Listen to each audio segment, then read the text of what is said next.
dia a todos. Hoje nós vamos fazer a nossa palestra sobre a parte de odonto em pequenos animais, cães e gatos. Nós vamos ter duas palestras, uma pela doutora Fernanda Lopes Kubica e depois do intervalo, o Dr. James Anthony. Para a apresentação agora, a doutora Fernanda Lopes, ela é formada pela USP, com mestrado,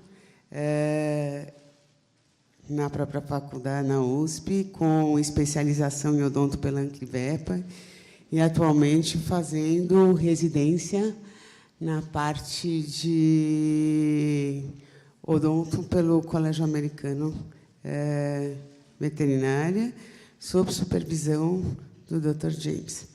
Então, Fernanda, gostaria... Muito obrigada, e vamos dar início à nossa palestra. Precisa ver o que você quer de luz acesa. Muitas vezes, esses pacientes eles não vão ter problemas durante sucção do leite materno. Tá? Então, não são situações que a gente tem uma alteração, uma perda de peso, esse animal ele não consegue ter crescimento, nem nada assim. A gente pode ter esse tipo de lesão associada com as fendas secundárias? Podem acontecer as duas. Tá? As fendas secundárias, elas são mais graves, sem dúvida nenhuma, porque a gente não tem aquela pressão negativa feita durante a sucção. Então, esse animal ele tem problema na hora da amamentação. Tá? Normalmente, vão ser aqueles filhotes que não têm o crescimento, podem ter secreção nasal, podem fazer pneumonia aspirativa, então, são aqueles filhotes que destoam do resto da ninhada. Tá? Essas malformações, o que acontece? Por que acontecem essas fendas palatinas? Quando a gente tem a formação do embrião, a gente tem o processo maxilar que vai formar o palato, fazer esse fechamento. Então, a gente tem um crescimento do processo maxilar de ambos os lados e eles vão se fundir na linha mediana. Tá? Então, tem o problema nessa fusão dessas placas, dos processos maxilares. E isso que vai determinar a ocorrência das fendas, tanto primárias quanto secundárias. Tá? Então, essas lesões, eu não vou ficar entrando muito em detalhes com vocês. Eu quero focar em outros tipos de lesões.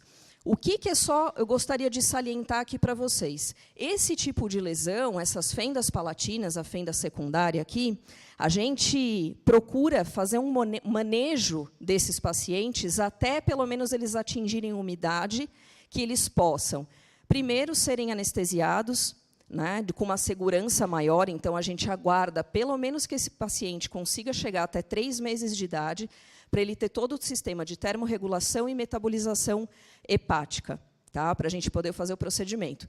E a gente ter, sem dúvida, a gente pensar cirurgicamente, a gente ter mais tecido para poder fazer o procedimento. Essas cirurgias em palato, gente, é praticamente uma chance que a gente vai ter de fazer isso dar certo. Cada vez que a gente faz uma cirurgia no palato e a gente tem deiscência, a segunda cirurgia, a terceira cirurgia, a gente diminui enormemente a chance de correção. Tá? Então, essas situações de fenda primária, se a gente não tem uma alteração clínica do paciente, o quanto a gente conseguir aguardar para ter mais tecido, esse animal ser mais desenvolvido para a gente fazer a cirurgia, melhor. Tá? Então, o que a gente vai pensar? O que eu gostaria que todo mundo saísse daqui com isso na cabeça? A primeira visita que a gente tem do nosso paciente na clínica. A gente vai falar sobre um monte de coisa, mas esse paciente ele vem para quê? Para fazer todo o esquema de imunização, correto? O que vocês costumam falar para esse paciente, normalmente, nessa consulta? Levanta a mão para mim quem fala alguma coisa de odontologia nesse momento. Sejam sinceros. Bom, muito bom. Fiquei feliz. Achei que ia ser bem menos. Mas ótimo. Então, assim, a gente tem muita informação nesse momento que a gente precisa passar para eles. Né? Questão de ectoparasitas, endoparasitas, imunização, a gente vai falar de dieta, uma série de informação. Mas é fundamental que a gente fale da parte de odontologia também. E eles, os proprietários, muitas vezes, esses clientes, eles são marinheiros de primeira viagem. Às vezes, são pessoas que nunca tiveram um pet na vida. E a gente tem que passar todo tipo de informação para eles. Às vezes, informações que parecem muito bobas, né? A gente fala, não vou falar esse tipo de coisa, vou falar algumas coisas aqui para vocês que vocês vão falar. Ah, imagina, vou falar isso para o proprietário. Mas a gente se surpreende com as coisas que a gente ouve, né? Imagino que vocês, na cabeça, já estão pensando várias coisas. Então, a gente vai ter o início de programa de prevenção oral. Nesse momento, gente, quando a gente pensa em prevenção oral, todo mundo pensa no quê? Doença periodontal, certo? Não é só isso, mas isso também, sem dúvida, é o ponto-chave, tá? Então, nesse momento que a gente tem o filhote e ele está naquela fase de socialização, que a gente fala que tem que apresentar tudo para esse paciente, a gente também tem que apresentar a parte de cuidados orais. E é nesse momento que a gente tem que começar a instituir a manipulação da cavidade oral. Vocês têm, acho que vocês imaginam, né, os pacientes, quando a gente vai examinar a boca ou a gente vai tocar a face deles, muitos tiram a cabeça, eles já não gostam dessa manipulação. Então, a gente tem que acostumá-los desde filhote. Eu sempre falo para os meus clientes, começa fazendo carinho na orelha do cachorro ou do gato e vai vindo com a mão para o rosto. Ele vai deixando cada vez mais, ele tem que acostumar que esse toque não vai fazer mal. A gente fazer isso num animal adulto que já tem algum tipo de lesão, de desconforto, ele associa isso com dor. E é difícil, fica na memória dele que vai encostar na boca, dói, causa desconforto. Então, a gente tem que procurar fazer isso desde que o paciente é filhote. E não é algo que vai levar muito tempo para esse cliente fazer. Eu estou falando coisa de 1, 2 minutos no dia, tá? Para a gente colocar na rotina, mas precisa virar uma rotina. Então, a gente vai começar falando de prevenção oral. O que a gente tem que levar, o que a gente tem que lembrar, né?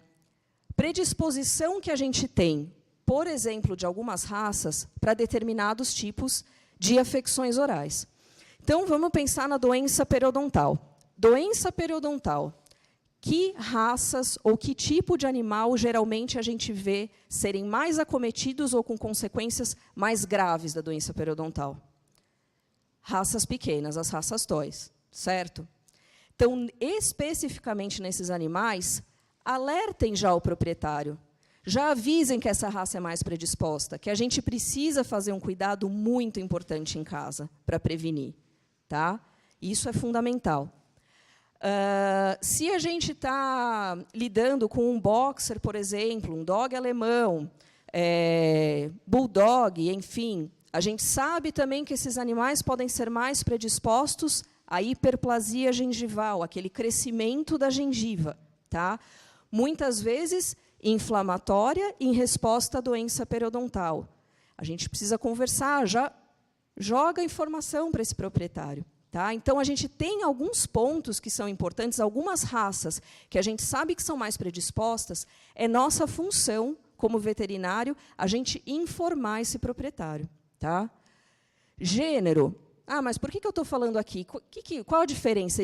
Existe predisposição de alguma doença com relação ao sexo, ser um macho ou ser uma fêmea? O que eu estou falando aqui?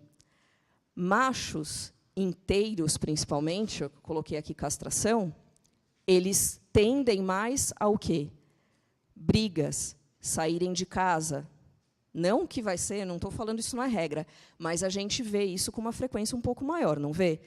Gatos que vão para o telhado, vão atrás da fêmea, enfim.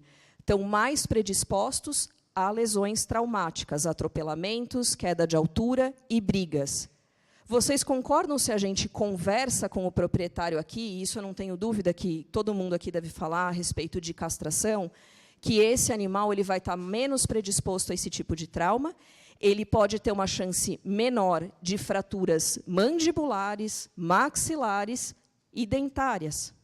Tá? Então, a gente está trabalhando aqui com predisposição, né, com prevenção desses animais. Tive um cliente, gente, o gato dele caiu, eu não lembro de que andar do prédio, ele mora num prédio, ele fraturou membros torácicos e, acho que, se eu não me engano, ele tinha fraturado um dente. Foi isso, ele avulsionou um dente. Esse proprietário, o que ele disse para mim? Eu perguntei, seu apartamento é telado? Não, não é telado. Mas ele é um gato, ele sabe que ele não pode ir para a varanda, é perigoso, ele sabe. Gente, ele sabe. Então, olha que informação, a gente pensa, né, boba, pequena, que a gente, talvez se tivesse falado com ele, tudo bem que é uma pessoa, às vezes, não é fora da casinha, mas assim, a gente precisa comentar, porque muitas vezes eles não sabem, não têm a menor ideia. Tá? Um adendo, outro dia eu fiz também uma ratazana. Ratazana, eles têm o crescimento dos dentes incisivos só, né? Os molares não crescem. 2, 3 anos de idade, esse animal, eu tive que fazer aquele desgaste. Para vocês terem uma ideia, o dente estava fazendo uma curva como se fosse uma unha. Saiu, perfurou o lábio aqui, fazendo uma volta, um espiral completamente. Essa proprietária não sabia que a ratazana tem, ela de estimação, né? Que esse animal tem um crescimento contínuo dos incisivos. Então, é lógico que a gente tem a nossa responsabilidade, ou o lugar que comercializa esse tipo de animal, passar informação. Sim, eu acho que deveria ir com uma cartilinha de informação, né? O que esse animal come? Só comia ração, nada abrasivo para desgastar esses dentes. E tem também a responsabilidade, sem dúvida nenhuma, do proprietário que tem esse animal. Hoje em dia, né, há muitos anos, o doutor Google passa toda a informação para a gente, né? Mas, às vezes, é um detalhe que a gente deixa de falar e que vai fazer toda a diferença. Tá? Função desse animal. É um animal só para companhia? É um pet que vai ficar em casa? É um animal de trabalho? Um cão policial? Que vai fazer segurança, defesa, esse animal vai fazer ataque. É um animal de exposição, um animal de show.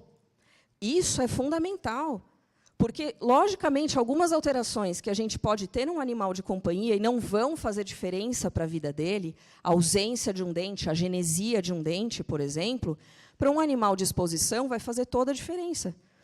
E você precisa acompanhar a oclusão, a mordida desse animal, perfeitamente. Se esse animal, desde filhote, 2, 3 meses de idade, ele tem uma alteração já gritante, uma diferença muito grande da relação de maxila superior e mandíbula inferior, muito, muito, muito provavelmente ele vai ter isso, ele não vai conseguir corrigir essa diferença quando adulto. Tá?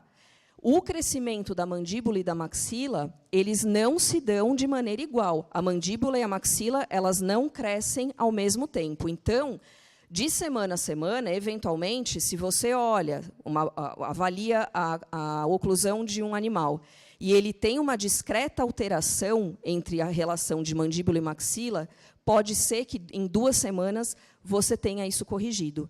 Mas alterações gritantes, por exemplo, da maxila muito para frente da mandíbula, dificilmente a gente vai ter uma correção.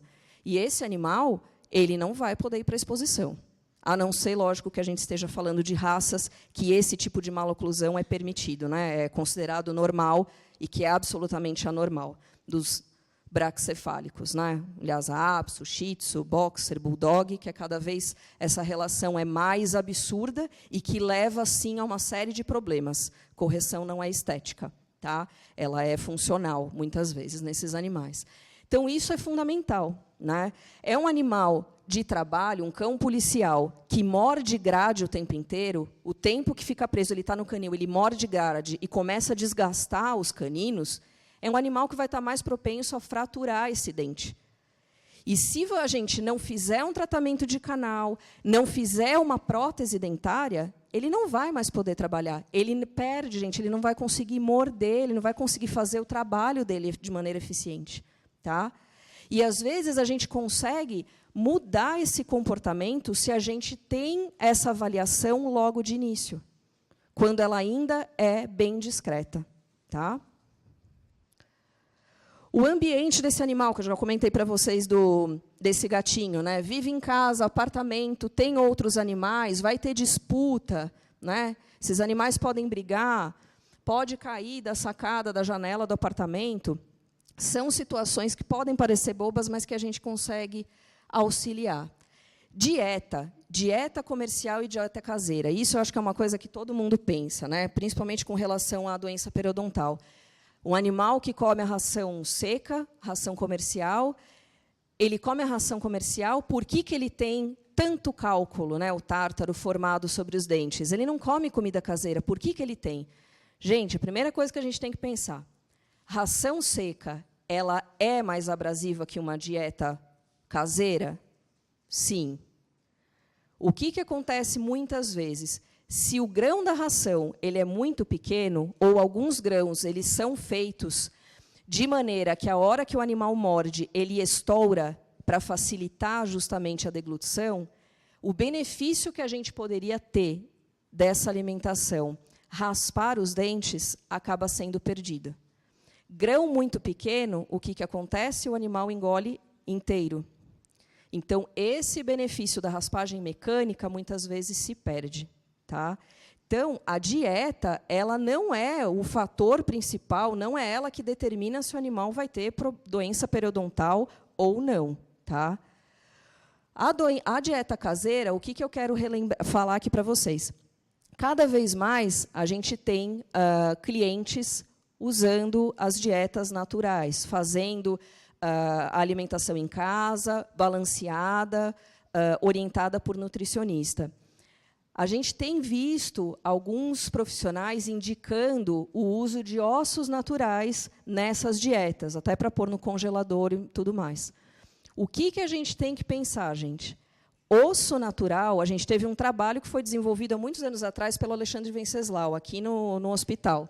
Ele examinou todos os animais que eram anestesiados, não só para odontologia, qualquer procedimento cirúrgico, ele examinava a boca desses animais.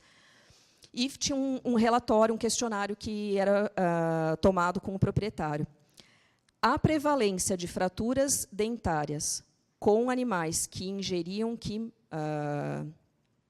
mordiam, né, mastigavam ossos naturais, era muito maior. Então, a gente viu foi vista, né, uma relação da prevalência de fraturas dentárias com ingestão de ossos naturais. Tá? Então, isso é algo que eu aprendi, né, com o James fala em todas as consultas deles com os proprietários, e é algo que eu faço também. Brinquedos, ossinhos, qualquer tipo de petisco, o que a gente precisa falar para o nosso cliente? Se você consegue quebrar com a mão ou entortar, tudo bem, dá para o animal. Se você não consegue fazer isso, é duro demais e você pode ocasionar uma fratura dentária ou um desgaste acentuado dos dentes, que vai favorecer a fratura dentária. Tá? Então, esse teste é um teste simples para fazer e que pode fazer toda a diferença. Isso aqui, né, gente, eu estou falando para vocês, mas não especificamente na primeira visita, esses últimos. Tá? Vício de roer, porque se a gente for falar nesse momento, ainda mais quando o animal começar a fazer a troca de dentição, 100% deles vão estar com vício de roer, né, mordendo tudo que pode, mais um pouco. Mas, se a gente tem a perpetuação desses vícios de roer, objetos duros como pedra, portão, a gente precisa tentar mudar esse comportamento. Tá? Senão, a gente vai ter problema para frente.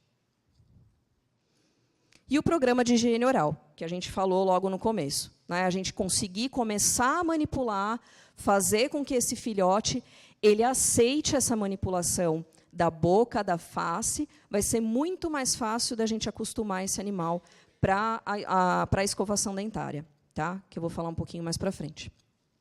E, lógico, essa manipulação, o proprietário todo dia mexer na boca do animal, ele consegue observar lesões precocemente. Ele nota uma alteração, um aumento de volume, um dente que está com a pontinha fraturado, tem um escurecimento. Tá? Fica muito mais fácil da gente conseguir fazer isso. Aí a gente tem um problema. A gente terminou toda a imunização do nosso paciente, com 5 meses de idade, 6, enfim. Muitas vezes, a gente se vê de novo quando? No reforço anual da vacina. E aí esse animal está com quase 1 ano e meio de idade. O que aconteceu nesse intervalo? Toda a troca de dentição, né? Da dentição decídua para a dentição permanente. E a gente tem uma série de problemas que podem acontecer nesse momento, né? E que a gente poderia ter evitado que acontecesse. Alguns desses pacientes vão voltar para a gente na clínica, para vocês, para fazer, por exemplo, a castração. Né? Então, é fundamental, nesse intervalo, a gente ter a avaliação da boca quando vocês forem fazer a castração desse filhote. Tá? Muitas vezes, essa castração vai ser naquele período que a gente está tendo a troca de dentição. Tá? E a troca de dentição, ela é fundamental, é onde a gente tem muito problema. Que raça? Me citem uma raça que tem muito problema de persistência de dentes descidos. Yorkshire, campeão, né? Yorkshire, Maltês, Chihuahua, Shih Tzu, né? Spitz, né? Todos esses animais têm muito problema com a persistência de dentes descidos. Né? E a persistência de dentes descidos, eu vou mostrar algumas fotos aqui para vocês, a gente pode ter uma série de consequências. Quanto antes a gente interceder, melhor. Tá? Porque a gente está pegando um pequeno foguinho ali, a gente acendeu a vela. Né? É mais fácil, gente, a gente lidar com isso ou com isso daqui? Muito melhor isso daqui, não é? A velinha, o fósforo ali. Só que, infelizmente, na veterinária, a gente está o tempo inteiro fazendo isso, em odontologia. Né? É só a gente pensar os tratamentos periodontais que a gente acaba fazendo, com um monte de extração. Aí eu ouço de um monte de colega meu de você adora extrair, seu olho até brilha. Eu não gosto de extrair dente. Eu gosto de salvar dente. Eu não quero extrair, eu vou extrair se não tem jeito. Mas, infelizmente, a gente acaba apagando incêndio o tempo inteiro. Né?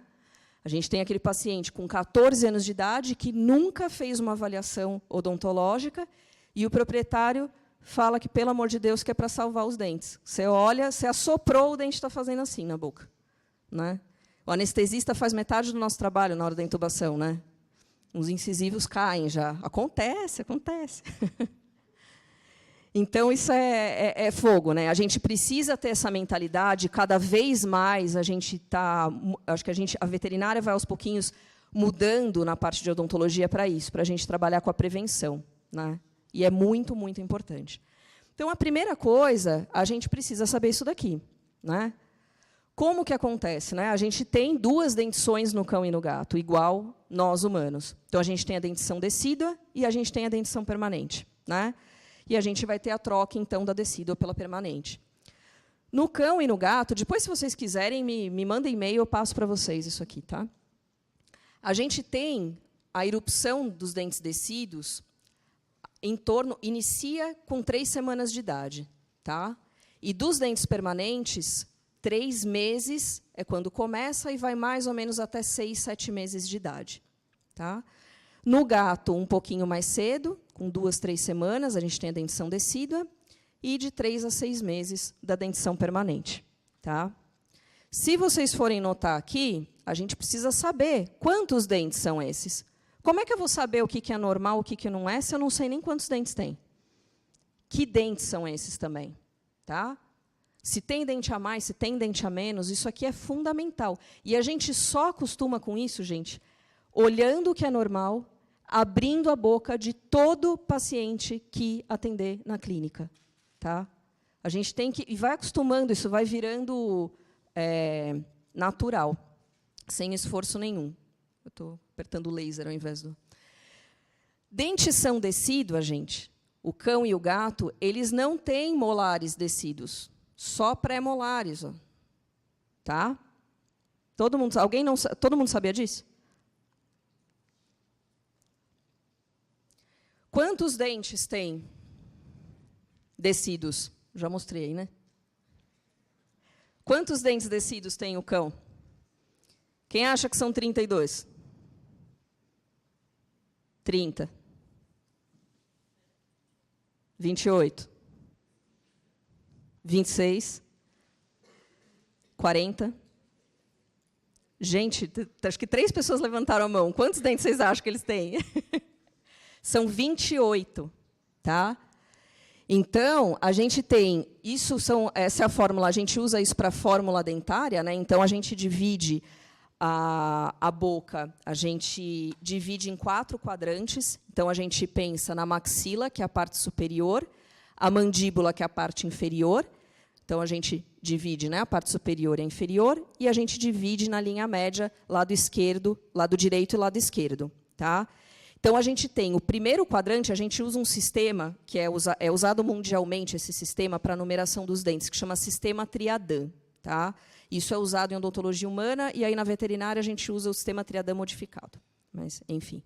O primeiro quadrante, o quadrante 1, é o quadrante superior direito. Tá? Então, a gente tem 4 quadrantes. 1, 2, 3 e 4, para a dentição permanente. Para a dentição decídua, a gente usa a numeração 5, 6, 7 e 8. Tá? Vocês estão me olhando de frente mesmo, vai nesse sentido horário. E aí a gente vai dando números para os dentes. A gente começa na linha média.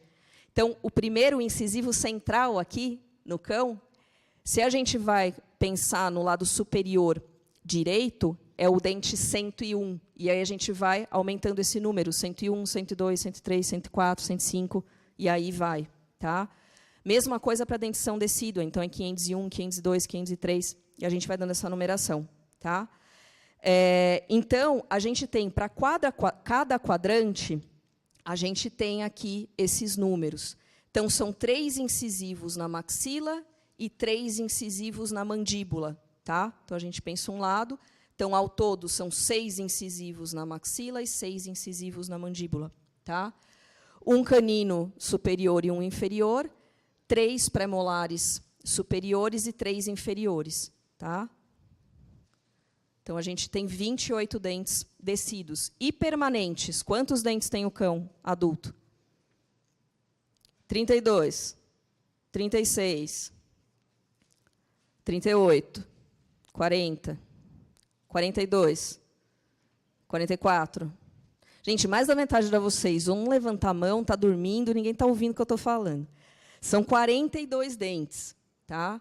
Então, a gente tem 4, o que muda, né? A gente tem 4 premolares superiores e 4 inferiores em cada, de um lado. São 2 molares superiores e 3 inferiores. Tá? Então, totalizam 42 dentes. No decíduo, o primeiro premolar não tem na dentição decídua. Tá? Então, a gente tem segundo, terceiro e quarto premolares aqui. No gato, são menos dentes. A gente tem 26 dentes decíduos, são 3 premolares superiores e 2 inferiores, e 30 permanentes. Tá? Então, o gato tem 3 premolares na maxila e 2 na mandíbula, e tem 1 molar superior e 1 inferior. Então, gente, essas fórmulas são fundamentais a gente saber. Eu não quero que vocês decorem, não precisa decorar isso daqui. Acostuma a ver o que é uma dentição normal, saber a anatomia desses dentes, e vocês identificam os dentes que são chave, e aí a gente consegue descobrir quais são os outros. E aí a gente saber se tem alteração ou não nessa dentição. Tá? Então, na troca de dentição, o que a gente vai ter? Eu tenho o dente decíduo, né? Como aqui é o canino, que está distal ao permanente, que está erupcionando. Tá? É o mesmo animal aqui. Tá? Essa aqui é uma onça pintada, de vida livre, do Jaguar Conservation Fund. Então, ela foi capturada nesse período aqui, ela estava tendo a troca de dentição, e aqui a troca já feita, ela está com toda a dentição permanente. Tá? Então, o que normalmente acontece? A gente tem o dente decíduo, e o botão, o germe dentário do dente permanente, ele está sendo formado. Tem uma série, eu não vou ficar entrando em detalhes, mas tem uma série de estudos, hoje ainda não se tem exatamente definido, mas acredita-se que tem uma alteração aqui da microcirculação nessa região, com esse desenvolvimento do germe do dente permanente, e isso vai promover a reabsorção, o estímulo de células aqui nessa região, os odontoclastos, que vão reabsorver a raiz do dente decíduo. Tá?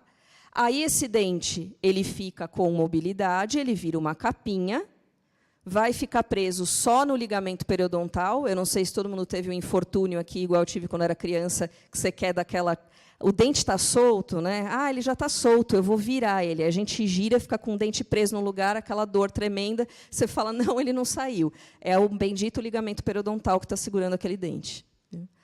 Então, a gente tem essa esfoliação do dente decíduo, e aí a gente tem o irrompimento do dente permanente. Então, isso é o normal para acontecer. Tá? Só que, quando a gente tem essas persistências de dentição decídua, aí acredita-se, tem a linha que se acredita que seja um problema já genético, que isso ia acontecer, enfim.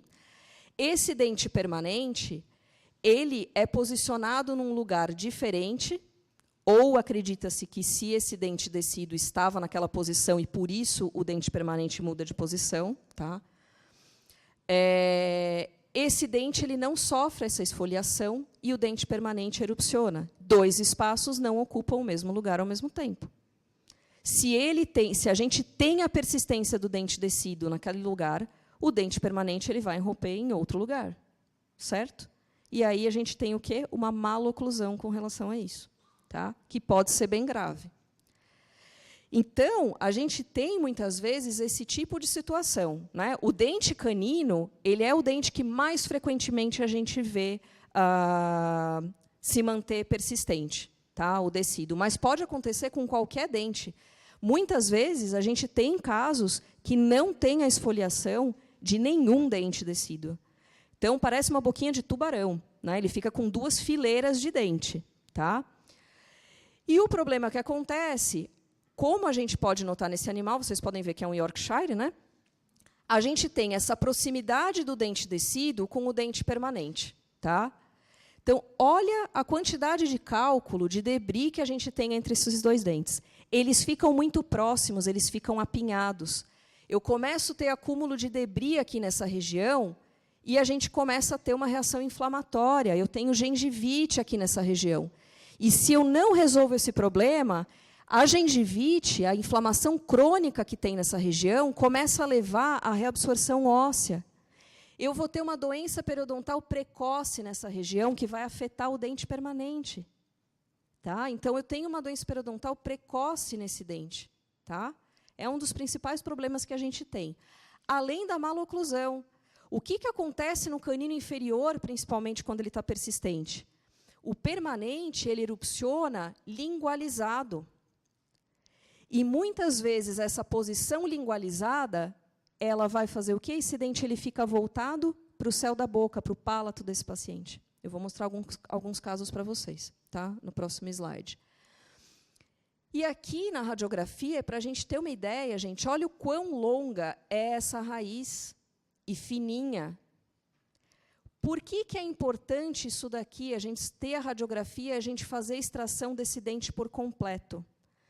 Se você está fazendo a extração em um animal filhote de 8 meses de idade e você não fez a extração completa desse dente, ficou um fragmento de raiz, e você esperaria que com a extração talvez tivesse a possibilidade desse permanente ir para a posição, eu vou dizer uma coisa para vocês. Se tem a raiz ali, esse permanente ele não vai ter o deslocamento. Por isso é tão importante a gente ter a extração completa desse dente. E mais ainda, quando a gente quer essa movimentação, às vezes é até interessante não suturar esse alvéolo, porque isso possibilita uma movimentação maior desse dente permanente. Se a gente está falando de uma extração de um dente em um animal de 2, 3 anos de idade, a gente já diminuiu muito essa chance. Tá? Esse animal não está mais em crescimento, o osso ele já é mais compacto, ele é mais mineralizado, é mais difícil sempre qualquer movimentação ortodôntica que a gente precise fazer, ou que a gente faça simplesmente com fisioterapia, tá? Que eu vou falar um pouquinho. Então, a gente tem esse tipo de problema. A gente tem esses caninos lingualizados, a gente chama isso de canino de base estreita. Muitas vezes, eles não vão erupcionar completamente, né? Vocês podem ver a diferença aqui do lado esquerdo com o lado direito, e eles estão voltados para o palato. Tá? Aqui do lado direito, ó, a gente tem a persistência de todos os incisivos descidos, e os caninos não dá para ver, né? O permanente, o decíduo atrás. Tá? Mas a gente tem a persistência de todos os incisivos aqui, que eu falei para vocês a fileirinha dupla de dentição aqui. Parece uma boquinha de tubarão. Quando a gente tem essas situações dos caninos de base estreita, o que acontece é o que está acontecendo aqui com esse gato, que ele tem uma maloclusão, não pela persistência. Tá? Ele simplesmente tem a mandíbula mais curta, e esses caninos eles estão perfurando o palato. Olha a lesão aqui, gente. Pode chegar ao ponto dessa perfuração comunicar com a cavidade nasal. Tá? Esses dentes, dependendo, né, de onde a gente tem essa perfuração, onde eles estão ocluindo, ele pode estar ocluindo no dente antagonista. E ele começa a ter esse atrito o tempo inteiro, fica o tempo inteiro raspando. Eu começo a ter um desgaste da face do outro dente, dos dois até pode acontecer, para tentar achar a posição. Tá? Então, a gente precisa fazer um tratamento nessa situação. E quanto antes, por isso que eu falo que o diagnóstico precoce é importante, quanto antes a gente conseguir diagnosticar e interceder, melhor. Se a gente tem uma situação da persistência do dente descido com o canino de base estreita, pode ser que a extração do dente descido seja suficiente para a gente ter a normalização da posição desse dente permanente. Pode ser. Tá? Se a gente não consegue isso, e o que é a fisioterapia que eu estava falando para vocês? Às vezes, a gente pode pedir para o proprietário usar uma bolinha de brinquedo para o animal encaixar na boca e morder um pouco. Isso ajuda a vestibularizar esses dentes. Tá? Ou, às vezes, ele pode, com o dedo, com muito cuidado, lógico, todo dia ir forçando um pouquinho esse dente para fora. Lógico que não é para pegar e forçar, né, que é capaz de sair o dente na mão. Mas, aos pouquinhos. Tá? Pode ser que isso seja suficiente. E em um animal jovem que está em crescimento, que ele tem toda essa movimentação, essa capacidade elástica, pode ser suficiente. Tá? Que alternativas que a gente tem de tratamento nessas situações? Então, em algumas situações, a gente consegue fazer tratamento ortodôntico. Tá? Aqui a gente tem um Bull Terrier, foi atendido pela doutora Mariana, né, em uma das unidades, no Pacaembu. A gente pode ver que esse canino está tocando o pálato. Ele tinha que estar, gente, aqui nessa região, entre o terceiro incisivo e o canino. Olha onde que ele está localizado. Tá? Às vezes, são correções mínimas. A gente consegue fazer uma plástica na gengiva e isso é suficiente. Tá? Mas, nessa situação, a gente não tem como fazer isso. A gente pode fazer, às vezes, a gente faz alguns aparelhos. A mesma coisa daquele gatinho que eu mostrei para vocês. Tem a perfuração ali no pálato também. Tá? E isso, a longo prazo, a gente tem um problema muito sério com esse paciente. Então, uma das opções que a gente tem é fazer um aparelho, a gente chama de plano inclinado, então a gente coloca uma resina, faz um aparelhinho de resina aqui, e a gente vai criar uma calha, uma direção. A hora que esse animal fechar a boca, a ponta, né, a cúspide do dente encosta nesse aparelhinho e ele começa a ter o desvio para a posição desejada. Tá? Que é o que a gente fez aqui nesse paciente, que ainda não finalizou o tratamento. Né? A gente precisa ligar para ele para ter a segunda etapa. Tá? Então, aqui no início e depois da colocação do aparelho. Olha a diferença que a gente tem. Tá? Da movimentação. Olha a vestibularização que a gente tem desse canino que estava aqui, dos dois, e como eles estão vestibularizados. Tá?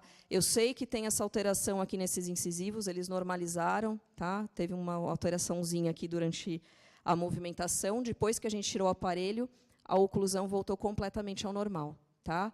A gente ainda tem uma segunda etapa nesse animal, tá? Que a gente precisa fazer. A gente precisa ou extrair esse incisivo aqui, porque ele está batendo um pouquinho aqui nesse canino, ou a gente vai colocar um aparelhinho, que a gente chama de aparelho expansor, para empurrar um pouquinho esses dentes para fora. Vocês estão vendo que a mordida dele aqui não é aquela mordida em tesoura normal? O que seria o normal?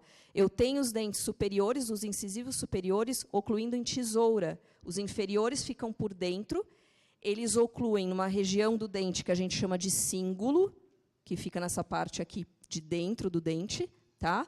E aí a gente tem essa mordida em tesoura. Nesse cão, a gente tem esses incisivos inferiores praticamente vestibularizados. Tá? Então, a gente ainda tem uma segunda correção para fazer nesse paciente. Tá? Esses dentes aqui têm que vir para fora, vestibularizar, vir para o lado do lábio. E uma situação, coincidentemente, num cão da mesma raça, só que essa cachorra, ela tem, eu não consigo ver ali, 11 anos, é isso? Eu não lembro mais. Uma Bull Terrier, com o mesmo tipo de maloclusão, com os caninos de base estreita, como a gente pode ver aqui. Ó. E olha o que acontece, gente. Ele está ocluindo na face palatina desse canino superior. O que aconteceu? Começou a causar uma lesão, lesão. Começou a parar pelo, debris nesse lugar. esse dente, aconteceu aqui uma bolsa periodontal profunda, né? Eu tenho uma perda óssea enorme aqui nessa região, e esse dente tem mobilidade. Esse dente perdeu todo esse suporte ósseo aqui. Tá? E, pasmem ainda, esse animal ele foi para atendimento, a proprietária desesperada, ela levou na clínica geral, que essa cachorra ela estava com uma hemorragia nesse dente que não cessava. Essa cachorra quase que teve que ir para transfusão sanguínea, ela ficou anêmica, porque sangrava a região desse dente. Tá? A gente tem uma artéria que corre ali pelo palato, que chama artéria palatina, e a gente tem ramificação. Uma das ramificações dessa artéria estava aqui nessa região, e a artéria estava pulsando ali, você via essa artéria. Tá? E durante a cirurgia também teve o sangramento, mas eu precisei, gente, extrair esse canino. Por um tipo de alteração que, se a gente tivesse diagnosticado e intercedido jovem, com esse paciente jovem, a gente teria resolvido o problema. Tá? E a gente não teria essa lesão tão grave nesse dente, e é um dente importante que a gente teve como opção, única opção, fazer a extração. Tá? Então, quando a gente não tem a opção de fazer a tração ortodôntica em uma situação dessas, a gente pode fazer o quê? Amputação dessa coroa. Então, a gente corta, secciona o dente que está causando a lesão no palato, e a gente faz o tratamento de canal desse dente. É um tipo de tratamento de canal, que a gente chama de pulpectomia parcial. Tá? Então, a gente remove uma porção da polpa, da parte viva desse dente. Esse dente vai ficar numa altura que ele não causa mais a lesão no palato, mas a gente mantém esse dente. O que é uma alternativa muito benéfica se a gente for pensar principalmente num canino. Ao invés de extrair um dente desse porte, que a gente fragiliza, sim, a mandíbula fazendo a extração. Tá? É um procedimento muito mais traumático, né? E, para o paciente, sem dúvida nenhuma, muito mais vantajoso a gente ter esse dente canino aqui presente. Tá? E aí a gente faz um curativo nessa polpa, tem algumas medicações, os materiais que a gente usa, e a gente sela a abertura, né? Faz a restauração desse dente. Tá? Então, essa é uma alternativa que a gente tem, como a gente pode ver aqui. Ó, tá? Então, esse dente a gente corta, né? Amputa parte da coroa e faz esse tratamento. Então, não tem mais a lesão. Tá? E tem, lógico, a opção da extração, né? Como último recurso. A gente tem uma série de anomalias dentárias, várias, eu nem vou ficar falando aqui para vocês. Algumas são muito importantes, principalmente cirurgicamente, se a gente vai fazer a extração de um dente, um tratamento de canal, a gente pode ter raízes fusionadas do dente, de um dente que seja, por exemplo, de 2 raízes, elas estão fusionadas. A gente pode ter raiz acessória, então raiz a mais. Isso é importante na hora que a gente vai fazer o tratamento. Tá? Mas algumas anomalias a gente consegue e deve observar na nossa consulta. Tá? Então, essas anomalias, gente, elas podem acontecer em 3 momentos. Né? Pode ser pela informação genética, então são alterações hereditárias, a gente tem alteração da codificação genética. Podem ser alterações, anomalias que acontecem na fase intrauterina, são alterações congênitas por fatores locais ou sistêmicos. E pós-natal, após o nascimento do animal, são adquiridas também por fatores locais ou sistêmicos. Que fatores que são esses? Por exemplo, infecção no local ali do dente, um traumatismo, manipulação cirúrgica também. Então, como a gente consegue ver aqui, ó, a gente tem um caso de uma fratura de mandíbula em um paciente jovem, né, tem toda a dentição decídua. Só que o que a gente nota aqui, gente? Tem a linha de fratura, e o que é isso daqui? Ó? É o dente permanente, o botãozinho do dente permanente em formação. Tá? Então, a gente teve essa lesão traumática, esse dente vai ter um problema na formação dele. Tá? Nesse caso, especificamente, a gente fez já a extração desse dentinho. Tá? Mas, às vezes, é um trauma menor, uma fratura num dente decíduo, a gente tem que tratar. Porque essa fratura no dente decíduo, se eu tenho infecção nesse dente, eu posso ter uma lesão no botão, no germe dentário do dente permanente. Ele pode ter uma alteração. Tá? Fatores sistêmicos, deficiência nutricional, alguns distúrbios hormonais, medicamentosos, variação da temperatura corporal, a gente pode ter algumas anomalias dentárias. Né? Se a gente for pensar, por exemplo, na hipocalcificação de esmalte, né? Que a gente tenha sinomose interferindo, esses eventos que a gente tem de pirexia podem levar a algumas alterações na formação do esmalte. Tá? A gente tem alteração nos ameloblastos, que são as células que formam o esmalte. Tá? Não sei se todo mundo aqui lembra, se recorda, usa o esmalte, gente, depois que ele é formado, e ele é formado pelos ameloblastos. Depois que o esmalte é formado, ele é acelular. Ele não tem mais célula. Ou seja, se a gente tem alguma lesão no esmalte, não vai formar esmalte de novo, que é aquela camada mais externa do dente. Tá? O que foi perdido, foi perdido. E isso é importante na hora que a gente vai fazer o tratamento ou que a gente tem uma lesão, como a hipocalcificação, a gente saber o que a gente precisa fazer. Tá? Então, durante a formação do dente, né, a gente tem uma série de fases. Né? A gente tem, primeiro, um espessamento do ectoderma, né, que vai levar à formação ali. A gente tem uma concentração de células, que a gente vai ter a formação de isso para cada elemento dentário. Né? Então, a gente tem o botão, a gente chama fase de botão, aí a gente tem a fase de capuz, a fase de campânula. Né? Aqui a gente tem completamente formado já a coroa do dente, e conforme esse dente ele vai rompendo na cavidade, ele vai tendo a formação da raiz. A raiz não está completamente formada quando tem o irrompimento do dente. Né? Mais ou menos em torno dos 9 até os 11 meses que a gente vai ter o fechamento completo da raiz. Tá? E em cada uma dessas fases, todos esses vermelhinhos aqui e azuis, gente, isso aqui já foi estudado, se sabe os fatores que genes são responsáveis ou que alterações que a gente pode ter nesses genes e que podem levar a anomalias dentárias. Tá? E quando a gente tem alterações, dependendo da fase de formação do dente, a gente já sabe algumas alterações que pode ter. Então, quando a gente tem, no início, alguma alteração na formação desse dente, é quando a gente vai ter, por exemplo, anodontia, que é a ausência completa de todos os dentes. A gente pode ter a oligodontia, a ausência de alguns dentes. E algumas raças, então, isso aqui tem um fator genético importante. Algumas raças apresentam, a gente sabe que apresentam esse tipo de lesão. Anodontia e oligodontia são relativamente frequentes, principalmente a oligodontia, no Chinese Crested Dog, por exemplo. Eles têm ausência de vários dentes. A gente tem visto cada vez mais Golden Retrievers, labradores, com ausência de alguns premolares, terceiro, quarto premolar. Tá?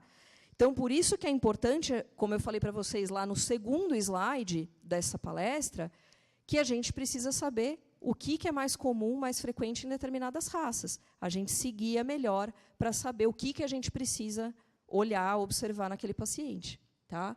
Então, a gente tem uma série de alterações que acontecem de acordo com cada fase. Isso aqui é coisa para pós-graduação.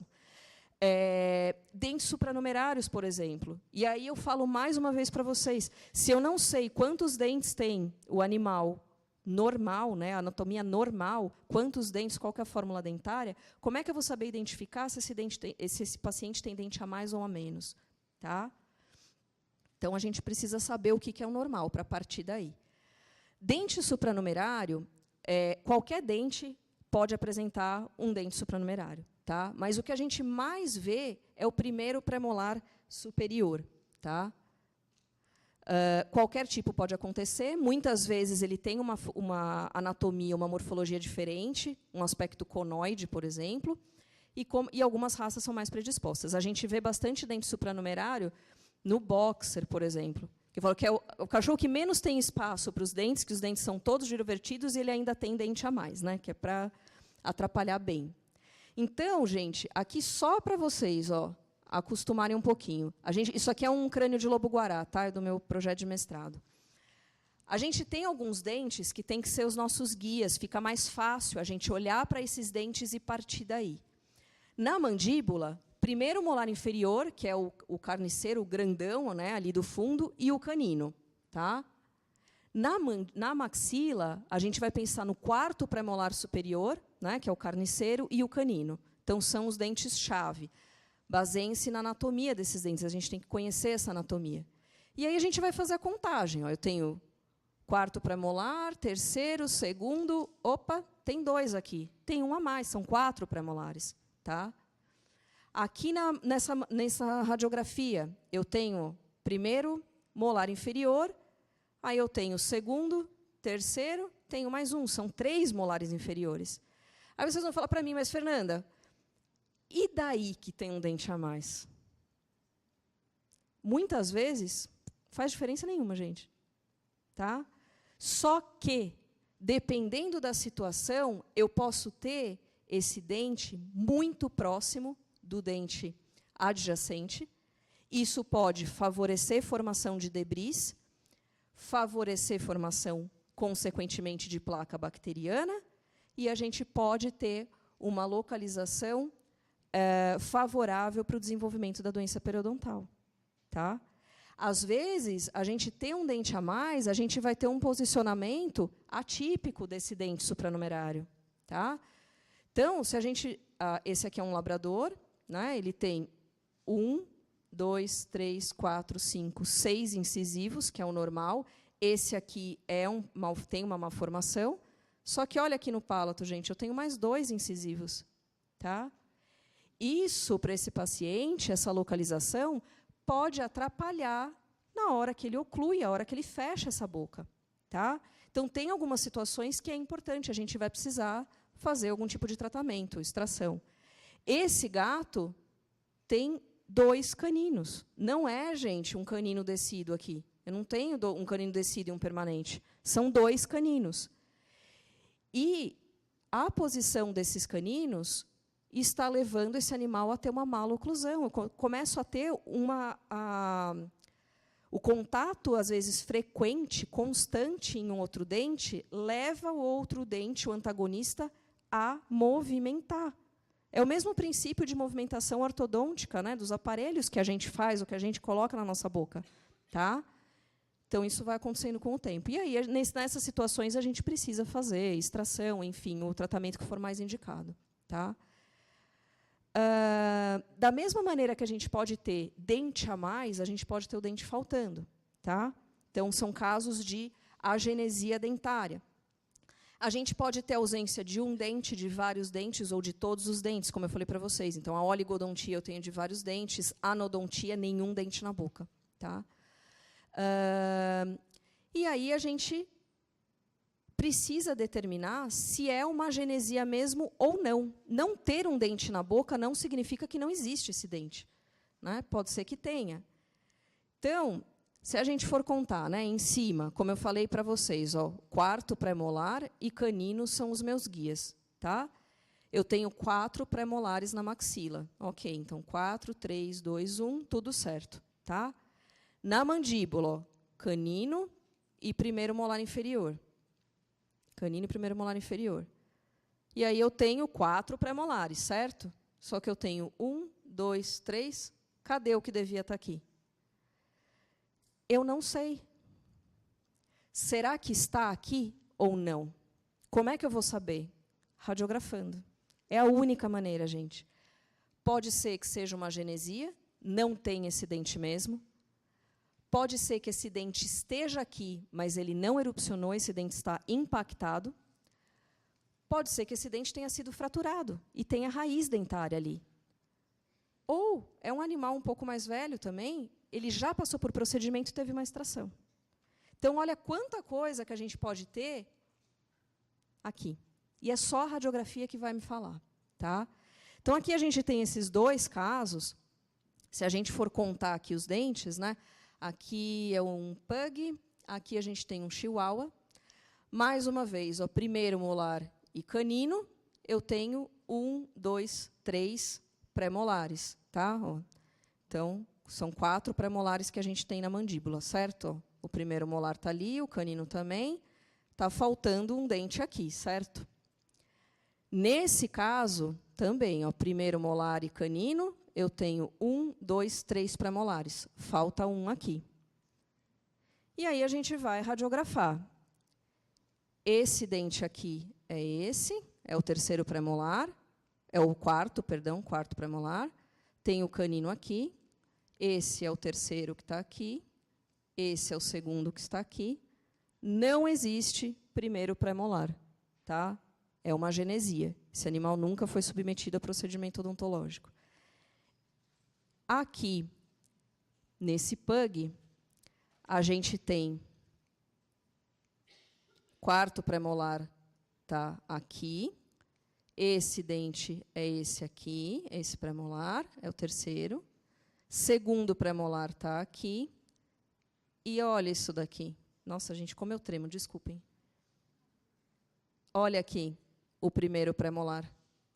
Ele está presente, ele está numa posição atípica, ele está na posição horizontal. E o que é isso aqui? Cisto dentígero. Por que forma esse cisto, gente? Esse cisto forma em dentes que não erupcionaram, tá? Porque a hora que esse dente ele irrompe, que é o normal, esse dente, a hora que ele rompe, a gente vai ter a formação do sulco gengival, né? Ele vai irromper a gengiva e aí a gente tem aquele sulco que é formado. E esse cisto, ele acaba sendo formado pelo líquido, né? O fluido que é liberado, pela composição que a gente tem aqui no esmalte, tá? Então, a gente tem algumas camadas, é o epitélio externo do esmalte, o epitélio interno do esmalte, a gente tem o retículo estrelado entre eles, tá? E ele vai fazer essa produção de todo esse fluido. Então, um dente que não erupcionou, ele pode ou não formar o cisto, mas a gente tem a indicação de fazer extração, porque a qualquer momento pode formar esse cisto. E o que acontece com a formação do cisto? Ele vai aumentando de tamanho, ele vai expandindo, a gente vai tendo alteração hemodinâmica dos tecidos adjacentes, e a gente começa a ter lesão, inclusive dos dentes adjacentes. Eu posso ter perda de osso, eu começo a ter a reabsorção radicular dos dentes adjacentes. E a hora que a gente vai fazer a extração desse dente, eu tenho que remover esse epitélio do cisto, porque se eu não remover o epitélio, o problema continua, tá?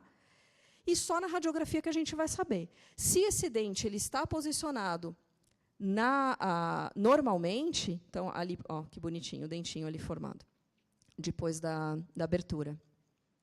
Se a gente tem o dente impactado, tá? Como aqui, ó, a gente tem a ausência do primeiro molar e do canino, ele está na posição normal.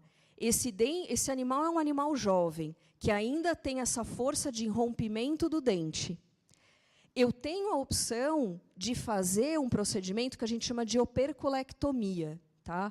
Chama operculectomia porque o que se determina se chama de opérculum, a gengiva recobrindo esse dente. Se acredita que esses dentes eles não conseguem erupcionar, tem alguma alteração microscópica, enfim, aqui deles, essa gengiva pode ser um pouco mais espessa do que o normal, esse dente pode não ter a força para irromper. Às vezes, a gente pode ter só gengiva recobrindo esse dente, ou pode ter osso também. Tá?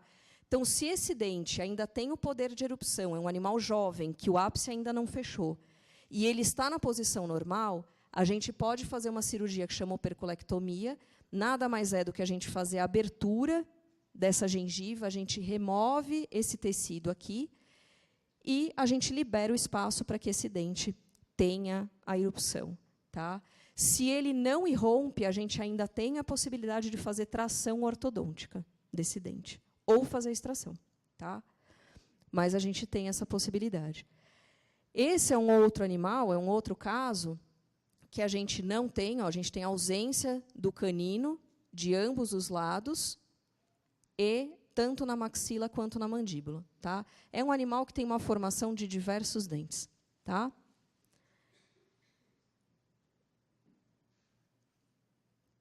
Só que, na radiografia, o que a gente nota? Esses dentes têm alteração.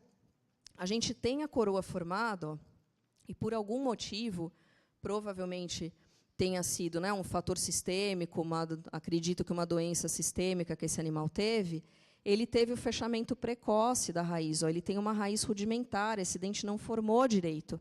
Não só esse dente, olha os incisivos, gente. Esse incisivo não tem nem raiz formada. Tá? Olha esse canino inferior com o osso recobrindo aqui. Esse dente ele não vai erupcionar. Tá? Então, nessas situações, aqui a gente precisa fazer a extração desses dentes. E a extração é uma extração que a gente chama de uma extração cirúrgica, ela não é uma extração fácil de fazer. A gente tem que fazer retalhos, né? Expor todo esse osso aqui. A gente vai fazer remoção do osso alveolar para a gente poder fazer a extração desse dente. Tá? Aqui o canino inferior ou o canino superior também. Tá? No pós-operatório nessa situação. Olha a anatomia desses dentes, gente, completamente mal formados. Tá? Então, a gente pode ter essas situações. Sempre que a gente não tiver um dente, é fundamental que a gente faça a radiografia. Tá? Hipoplasia de esmalte é mais um tipo de afecção que acaba sendo relativamente comum, né, na clínica. A gente pode ter hipoplasia de alguns ou todos os dentes. A gente tem que lembrar que esses dentes estão em formação em períodos diferentes. Né? Então, a gente tem alguns dentes podem estar completamente normais. Às vezes, a gente vai ter o esmalte mal formado, mas a região cervical desse dente já normalizada, normal, com a anatomia completamente normal. Tá? Então, na hipoplasia, o que acontece? A gente tem uma formação deficiente do esmalte dentário. Tá?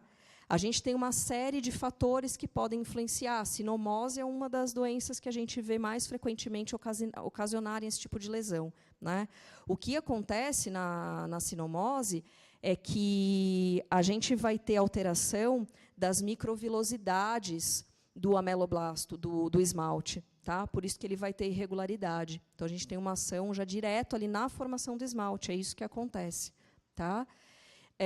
Então, a gente pode ter um esmalte deficiente. Ele não teve a formação completa. Então, ele tem regiões que ele pode estar completamente normal e outras regiões defeituosas. Ele não está completamente formado, então, ele é mais frágil. Tá? Ele não tem a superfície lisa do jeito que um esmalte normal tem. A gente tem uma série de irregularidades. O que acontece com essas irregularidades? Esse dente ele fica mais predisposto, se ele é mais rugoso, à formação de placa bacteriana. Pigmentação que a gente tenha da alimentação, pode de ração, enfim, de qualquer ossinho, né, qualquer alimento que esse animal coloque na boca, pode pigmentar essas regiões. Então, é um dente que tem aquele aspecto feio, né? Ele fica com esse amarronzado, acastanhado, muitas vezes. Tá? E, nessas situações, o que a gente pode fazer? Primeiro, se a gente tem um esmalte que não tem o suporte da dentina por baixo, o que a gente tem que pensar, gente? O que a gente tem que lembrar? O esmalte ele é igual vidro. Ele é muito resistente. Tá? Só que, se você der uma pancada, bater, cair no chão, o que acontece? Ele quebra. O esmalte é exatamente a mesma coisa que o vidro. Embaixo do esmalte, a gente tem a dentina. A dentina é um amortecedor. Então, todo o impacto que a gente tem no esmalte, a dentina absorve. Tá? Se eu tenho um esmalte defeituoso que não tem dentina por baixo, o que vai acontecer com ele? Ele vai se quebrar e vai se perder. Então, o tratamento, a gente precisa remover esse esmalte que não tem suporte. Tá? Isso é importante. O cliente ele tem que estar consciente que esse dente, por mais que a gente remova esse esmalte sem suporte, que a gente consiga deixar esse dente com a superfície o mais lisa possível, esse dente nunca vai ser um dente normal. Esse animal vai sempre estar predisposto à doença periodontal, à formação de placa. Tá? Então, profilaxias mais frequentes e, principalmente, um cuidado em casa com escovação é fundamental. Tá? Eventualmente, o que pode acontecer, além de tudo, nessas situações? Está numa outra. Eu vou voltar nesse assunto depois. Não, está aqui, perdão. Está aqui em cima. Quando o esmalte é essa camada que a gente vê aqui, ó, branquinha. Tá? Esse amarelado é a dentina. E o que acontece, gente, com a dentina? A dentina ela é completamente porosa, ela é cheia de túbulos dentinários. Esses túbulos eles comunicam a polpa, que é a parte viva, até a região mais superficial do dente, tanto aqui na região do cemento, que é da raiz, quanto aqui da coroa. Se eu tenho a perda do esmalte, eu posso ter a exposição desses túbulos. Pode ser que isso não aconteça em todas as regiões, todas as superfícies, tá? Onde eu estou fazendo o tratamento, onde a gente tem o esmalte defeituoso. Mas, aqui a gente vê os túbulos, né? Essa comunicação que a gente tem aqui com os túbulos, o que acontece? A gente tem uma alteração hidrodinâmica nesses túbulos. A gente tem prolongamentos citoplasmáticos dos odontoblastos, que são as células que estão aqui na polpa, na periferia da polpa, em contato aqui íntimo. São eles, essa movimentação de fluidos que tem dentro do dente, que dão toda a sensação nervosa. Então, sensação de quente, frio, choque, são a movimentação desse líquido no interior dos túbulos dentinários. E a gente tem alguns prolongamentos, algumas terminações nervosas acompanhando esses prolongamentos citoplasmáticos. Tá? Então, se eu tenho exposição dos túbulos, esse dente pode ser mais sensível. Aquele animal que eu mostrei para vocês, que tinha quase todos os dentes mal formados, que foram feitas as extrações dos caninos com má formação da raiz e que estavam impactados, esse animal é um que o proprietário relatou para mim. Ele tem 3, 4 cachorros, é um cachorro grande, é um mestiço de Rottweiler. Ele gosta de dar gelo para todos os cachorros brincarem. Todos brincam, menos esse cachorro, ele não brincava. Ele soltava o gelo. Tá? Então, a gente pensar, quem tem sensibilidade, né, com quente e frio, é a mesma sensação que esses animais podem ter. Tá? E aí, o que a gente faz com esses túbulos expostos? Muitas vezes, a gente acaba fazendo uma aplicação de um selante. Tá? Então, a gente tem uma resina fluida, né, basicamente uma resina fluida, que a gente pode aplicar nesses dentes. A parte mais externa é perdida em poucos dias. Mas o selante que entra nesses túbulos expostos vai proteger esse dente. Tá? E não vai ser perdido. Tá? Então, isso é importante a gente pensar nesses casos. Tá? Bom, não vou falar sobre isso, porque acho que vocês vão... Deixa para o James falar. Por isso que é tão importante a gente fazer radiografia de toda a boca do paciente. Tá? Tem trabalho, gente, tem uns 2, 3 trabalhos mais recentes, desses últimos anos, últimos 5 anos, que se faz o comparativo de avaliação odontológica, a gente fazer o exame de sondagem periodontal, fazer a avaliação da cavidade, e os casos em que foi feito isso, mais a radiografia de todos os dentes. Sabe quanto que se diagnostica a mais fazendo radiografia da boca inteira? 30%. 30% a 40% de lesões que não são observadas no exame da cavidade oral e só na radiografia. É muita coisa, né? É muito alta essa porcentagem. Tá? Então, é fundamental que a gente faça esse exame de todos os dentes, mesmo o dente que pareça o mais normal possível. É importante a gente fazer. Tá?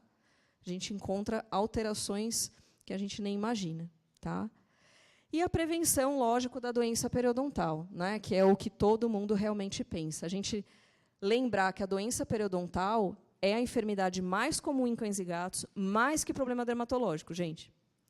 85% dos animais com mais de 3 anos de idade apresentam algum tipo de lesão periodontal. Seja uma gengivite, que é aquela inflamação apenas da gengiva, a gente consegue ver aqui nesse paciente a gengiva bem inflamada, né, avermelhada, edemaciada, tá? Até a periodontite, quando a gente tem uma lesão não só da gengiva, a gente tem lesão em cemento, que é a camada mais externa do dente, do osso, de ligamento periodontal também. Tá? Raças de pequeno porte são mais predispostas. Uma das razões realmente é o fato deles terem os dentes muito apinhados, muito próximos uns aos outros. Tá? E o que é mais importante na doença periodontal, gente, o que a gente tem que pensar? A inflamação é a causa de todo esse problema, tá? É a inflamação crônica. Então, se a gente tem a inflamação aguda em resposta à placa bacteriana ou ao cálculo formado, e ela, de início, é benéfica, é lógico que ela é uma defesa do organismo, a inflamação crônica, se a gente não remove a inflamação nesse momento, se ela não cessa e ela se torna crônica, ela passa a ser deletéria para o organismo. A gente tem todos aqueles fatores, como fator de necrose tumoral, prostaglandinas, que elas vão, essa inflamação, são esses fatores que vão começar a levar ao estímulo de osteoclastos, odontoclastos também, e a gente começa a ter retração de gengiva, reabsorção óssea, reabsorção dentária. Então, é a inflamação que é a grande vilã. É fundamental a gente controlar a inflamação, tá? Aí é um assunto para a gente falar numa próxima palestra só de doença periodontal, o que é, e a gente conversar sobre o que são, o que é esse controle da inflamação que a gente precisa fazer. O controle de inflamação, gente, eu não estou falando para vocês usarem anti-inflamatórios sistêmicos constantemente no paciente. Não é isso, tá?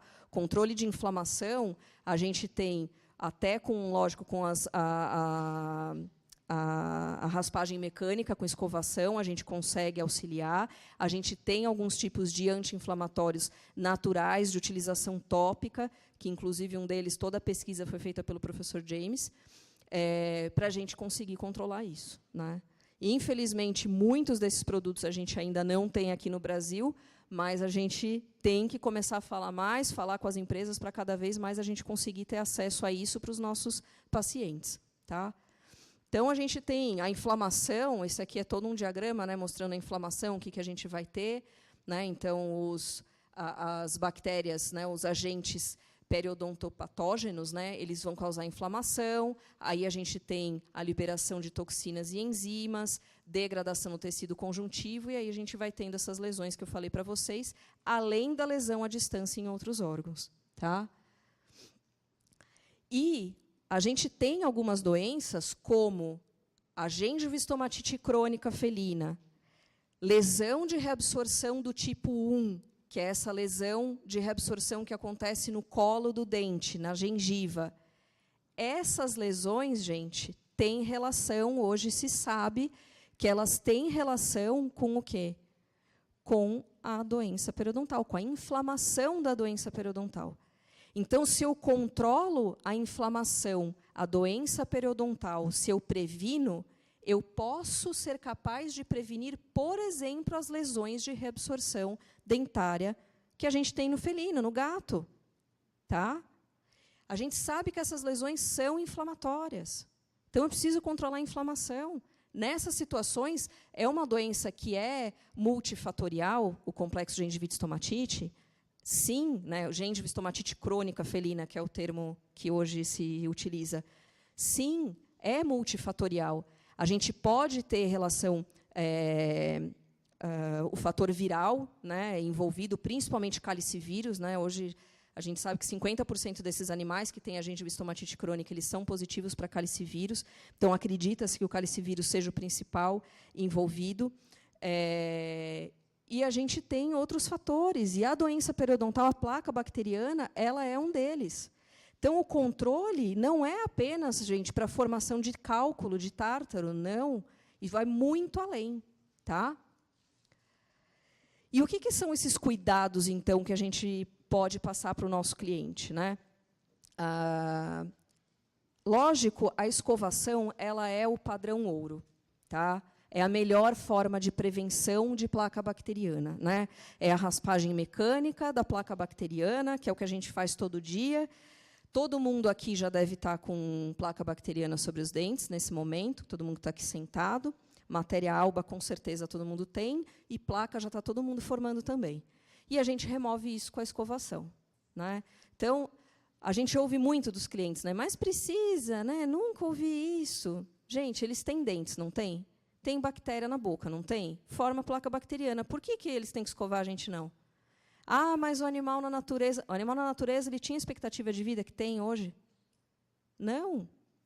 É a mesma dieta que eles têm na natureza? Ele vai caçar, predar um animal, ele vai rasgar, dilacerar pele, musculatura? Não. Né? É diferente isso. Então, a gente tem que escovar o dente, tem uma série de cuidados que a gente precisa ter. Tá? E quanto antes, quanto mais jovem o animal e a gente conseguir fazer isso, mais fácil é. Tá?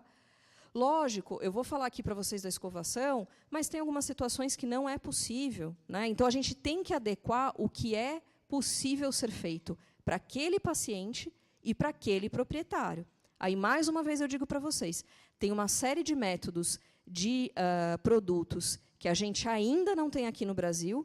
Então, aqui eu até peço a vocês que a gente tem que se unir nisso para a gente conseguir trazer esses produtos para cá. Né? A gente tem toda a parte burocrática realmente do nosso país. Alguns desses produtos estão em tramitação há quase 2 anos. Em qualquer momento pode ser que a gente tenha aqui. Mas é fundamental a gente se unir e a gente ter as empresas junto com a gente para a gente disponibilizar esse tipo de cuidado para os nossos pacientes. Tá? As rações, inclusive, tá? Existem rações dentais no exterior, principalmente nos Estados Unidos, Canadá ou mesmo na Europa, que a gente não tem aqui. Tá? E que auxiliam. Tem ração, gente, dental, que comprovadamente diminui 80% a formação de cálculo. E a gente não tem no nosso país. Tá? Por que não tem? Porque as empresas imaginam que a gente não prescreve. Tem empresa que trouxe, uns 8 anos atrás, não sei se lembra, Mari? Tem empresa que trouxe, 8, 10 anos atrás, algumas rações dentais. Nenhum veterinário prescrevia, tiraram no mercado. Tá? E essas pesquisas são super importantes para a gente também. A gente tem que estimular, né, quem é parceiro nosso, as empresas que estão aqui, para a gente ter esse tipo de alternativa. Né? Porque a gente sabe que a gente tem muito cliente que, infelizmente, a gente vai falar de escovação e é impossível para eles. Né? Se a gente for pensar, a gente tiver um cliente que tem uma artrite, não consegue movimentar muito o braço, a gente vai falar para ele pegar o animal todo dia e ficar 2 minutos escovando? É rápido, mas às vezes é uma pessoa que não tem essa possibilidade, ou não tem o tempo. Tá? Não vou mentir para vocês, eu não consigo escovar o dente dos meus cachorros todos os dias. Eu não estou na minha casa, tem 10 dias no mês. Meu marido não vai fazer isso também, que ele também está fora. Então, assim, a gente tem algumas alternativas que a gente precisa, poderia lançar mão, né? E fazer uma combinação. Mas a escovação ainda é o principal e é o recurso que a gente tem mais fácil em nossas mãos. Tá? E que, então, a gente precisa condicionar, acostumar o nosso cliente com esse método. Tá? Então, a gente fala, né, da escovação sendo feita diariamente, método sulcular, plano horizontal, eu vou explicar para vocês, 45 graus. Então, 45 graus, gente, é isso daqui. Ó, a escova ela entra em 45 graus para ela entrar no sulco gengival. E a gente faz movimento de vai e vem. Só isso. Não precisa ficar girando ou fazendo qualquer outro tipo de movimento. Esse é o método mais efetivo de escovação dental. Por que os dentistas não falam para a gente usar esse método? Porque ele é o mais abrasivo. A nossa expectativa de vida é diferente dos nossos pacientes. Para eles, não vai ter efeito nenhum, não tem problema fazer esse tipo de escovação, e ele é o mais efetivo. Então, movimento de vai e vem com uma inclinação de 45 graus. Tá? Sempre uma escova de cerdas macias, para a gente não machucar, né, a gengiva. Num animal, a escova... por exemplo, uma escova humana, né, para adulto, pode ser usada em raças grandes ou médias, uma escova infantil para raças pequenas, e para gatos é interessante essa escovinha interdental, que é pequenininha. Tá? Sempre a gente pode entortar um pouquinho o cabo dessas escovas, só tomar cuidado, é lógico, né, se a gente percebe que começa a ficar muito gasto, o cabinho começa a ficar muito molinho, jogar fora para a gente não fazer corpo estranho também. E a reposição, gente, o ideal, inclusive, para a gente, é mensal. Mensal, 1 vez por mês. Isso, assim, olhe lá, né, que o ideal era diário. E eu acho engraçado, né, o James falando disso, né, assisti já umas aulas dele, ele falando disso. Tem estudo, gente, é o pior lugar que a gente pode imaginar para a gente manter a escova é no banheiro, né? É o lugar mais sujo possível onde a gente mantém. Deve ser o último lugar para a gente colocar. São aquelas coisas que a gente ouve, para e fala, nossa, mas é verdade, né? E a gente não pensou antes. Tá? E sempre reforço positivo. Isso é o mais importante. Se o animal, a gente segurar ele na marra, segura, abraça, um segura, outro vai à escova, pode esquecer, 2 semanas e ninguém mais aguenta. Tá? Então, tem que ser prazeroso, né? E tem que se estabelecer uma rotina para isso. Tá? Essa aqui é a minha cachorrinha, a Belinha. Então, sempre um reforço positivo. Seja um carinho, seja um petisco, com ela aqui, com a própria ração. Tá? O animal tem que estar feliz fazendo isso. Né? Ele tem que entender que ele deixa fazer alguma coisa, ele ganha uma recompensa. É assim que funciona. Não é assim que se treina eles para sentar, deitar, não é sempre com uma recompensa? Não é? Para fazer provas de agility. Então, é a mesma coisa. Então, a manipulação, como eu tinha falado para vocês, começar fazendo carinho na orelha, a gente vem para a face. Tá? Às vezes, a gente vai fazer isso um pouquinho, alguns segundos por dia, e a gente vai aumentando esse período para eles ganharem a recompensa. Vai fazer isso 1, 2, 3, 4 semanas. Tá? Aí, a gente vai partir para essa massagem na gengiva. Brinca com a sua mão, com os dedos dentro da boca do cachorro. Tá? E ele ganha um prêmio na sequência. Aí, a gente parte para uma textura diferente da do nosso dedo. Seja uma dedeira de plástico, seja uma gaze enrolada no dedo. Tá? Algodão eu não acho legal, porque ele fica soltando fiapo. Né? Então, é melhor uma gaze. E aí, a gente vai com a dedeira. Precisa passar para a escova depois? Precisa, gente. A dedeira ela é um plástico maior, grosso. Eu sei que tem algumas dedeiras que são igual a cerda de escova, aí até tudo bem. Mas a cerda ela tem que entrar naquele espaço do suco gengival. Tá? Se ela é muito grande ou só a gaze, ela não entra nessa região. E é essa região que causa que a gente vai ter todo o problema de inflamação. Tá? E aí até a gente chegar ao último ponto, que é a escovação com a escova. Esse aqui é o Spike, meu cachorro também. Né? Para ele ser condicionado, ele permitir que a gente use a escova aqui. Tá? Então, só que resumindo, né, a saúde oral, gente, ela é qualidade de vida. A gente não deve ignorar e nem deixar que os nossos clientes façam isso. Opções alternativas, que eu estava falando para vocês, a gente fazer escovação, tem outros métodos para a gente usar em conjunto. Tá? Comunicação é fundamental. Se não está dando certo, a gente precisa conversar com o proprietário. Né? Ele tem que se sentir livre para falar para a gente se está funcionando ou se não está, e a gente adequar o que é melhor para ele. Tá? Customizar o protocolo para aquele paciente, para aquele cliente. Tá? Controlar a inflamação, é o que eu falei para vocês. Senão, a gente tem esse tipo de situação. Né? A expectativa não está o método certo de escovação, tá, gente? Mas eu acho esse vídeo muito bonitinho. Né? O cachorro sorri, é o que a gente gostaria, né? Que todos fizessem. O cachorro sorri para a gente fazer a escovação. E a realidade, né? Que é aquela hora que vai dar banho também no cachorro, a gente acha que ele vai ficar bonitinho, sair nadando, e é isso que acontece. Né? Então, esse é um gap muito grande que a gente tem, né, com os clientes e com os nossos pacientes, tá? E que a gente tem que ir trabalhando realmente trabalho de formiguinha. O que auxilia a gente na conscientização? Né? Boca, eu sempre falo, a boca os problemas estão sempre escondidos. Né? Se é uma lesão na pele do animal, rapidamente o proprietário ele vai até a clínica para passar em consulta. Na boca está escondido. Né? E, às vezes, é difícil a gente falar e mostrar para eles o que está acontecendo, porque eles não estão vendo. A gente examina, a gente vê que tem uma lesão, ele não está vendo, então fica aquela conversa meio às cegas. Tá? Então, uma coisa que a gente pode fazer, né, esse é um trabalho que a gente está fazendo no Pet Care, é de a gente ter informativos. Né? Então, por exemplo, fazer a avaliação do animal, e a gente tem no verso os estágios de doença periodontal. Né? Então, a gente consegue ver com aquele proprietário, a gente fala, olha, está vendo a boca do Bob, olha, parece que está entre esses 2 estágios, e a importância da radiografia.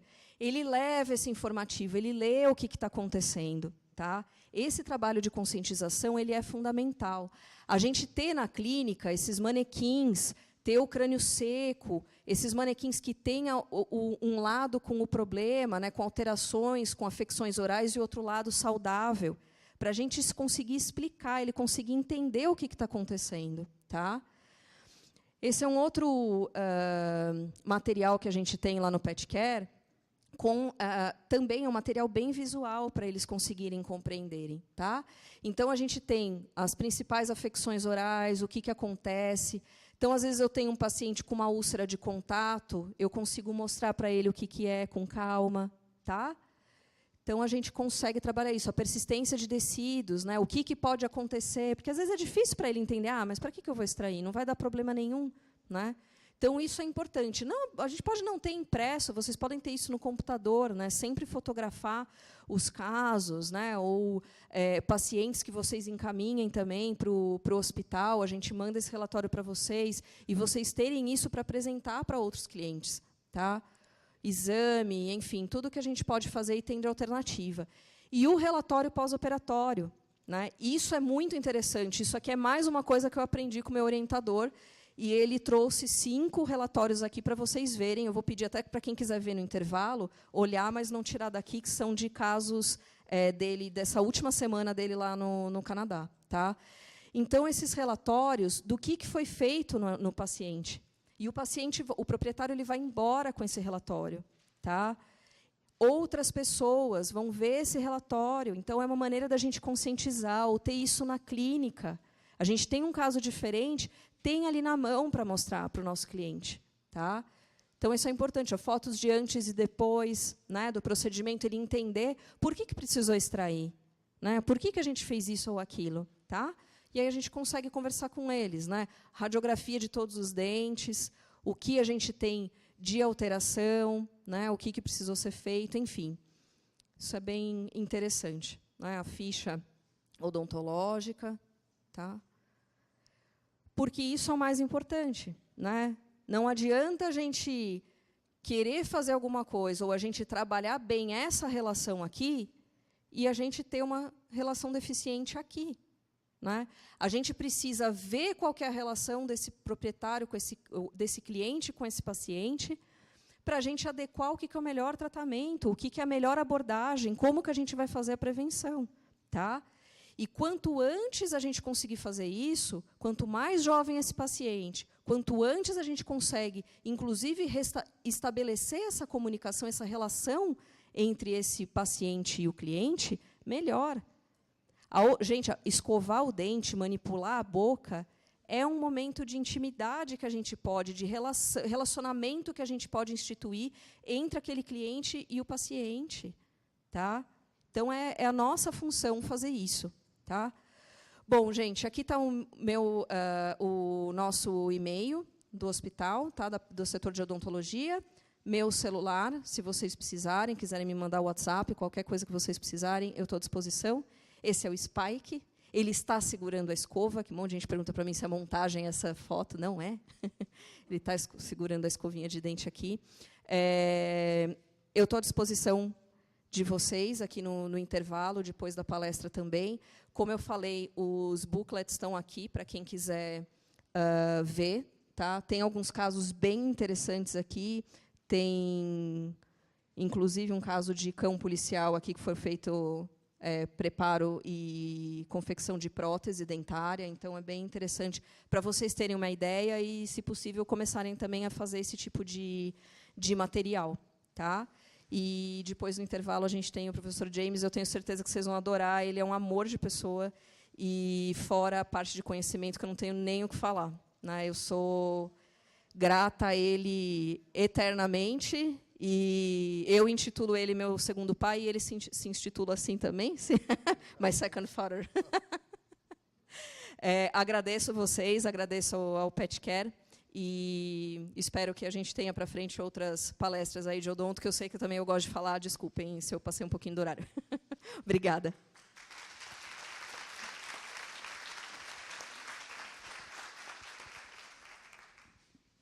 Alô? Oi? Alô?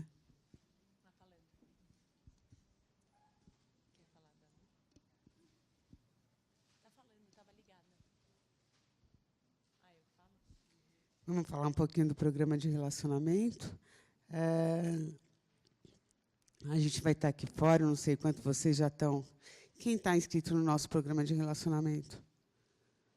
Ok. Tem bastante gente que não está. Eu vou deixar, de novo, a Lu dar uma explicaçãozinha para vocês. E aí a gente vai para o nosso intervalo e volta. Gente, e quanto às dúvidas da Fernanda, ela vai estar lá fora agora no Coffee Break. Se alguém quiser conversar com ela, ela também fica à disposição. Eu me chamo Luciana, trabalho no Pet Care, eu sou coordenadora de relacionamento com veterinários parceiros. E lá no Pet Care, para quem não sabe, a gente tem um programa de relacionamento que chama Vet We Care, que é o nome das palestras daqui. Como funciona? Esses veterinários parceiros, eles se cadastram nesse programa e tudo que eles encaminham para o Pet Care, como, por exemplo, internações, raio-x, exames laboratoriais, o veterinário recebe uma pontuação.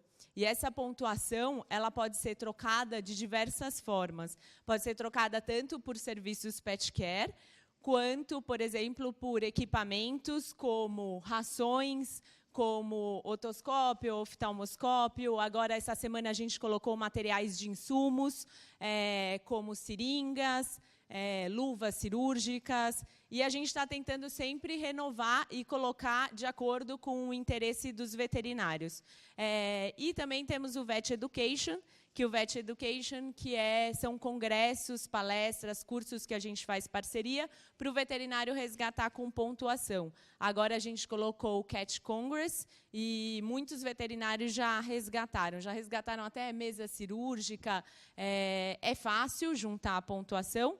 A gente também tem um suporte técnico veterinário para quem quiser trocar experiências, que é o Help Desk, que é a Nil, a veterinária que está lá atrás, e ela fica à disposição até pelo WhatsApp ou telefone, de segunda a sexta-feira, para tirar dúvidas em gerais, dúvidas de encaminhamento, enfim. Além das nossas promotoras que visitam as clínicas dos nossos veterinários parceiros. Se vocês quiserem se cadastrar, é muito fácil juntar a pontuação. Para a gente é um prazer ter vocês como veterinários parceiros. E a gente deixou nossos folders e as meninas vão estar lá fora para informar ou tirar qualquer dúvida sobre quem quiser fazer o cadastro. Quem quiser olhar nosso site é o www.petcare.com.br/VetWeCare. Se você colocar VetWeCare já na internet, vocês também conseguem. E lá vocês vão conseguir, mesmo sem se cadastrar, olhar todos os produtos que tem para o resgate. Tá bom? Obrigada. Aí agora tem o Coffee Break. E na hora que a gente voltar é a palestra do James, apenas com casos clínicos. Obrigada.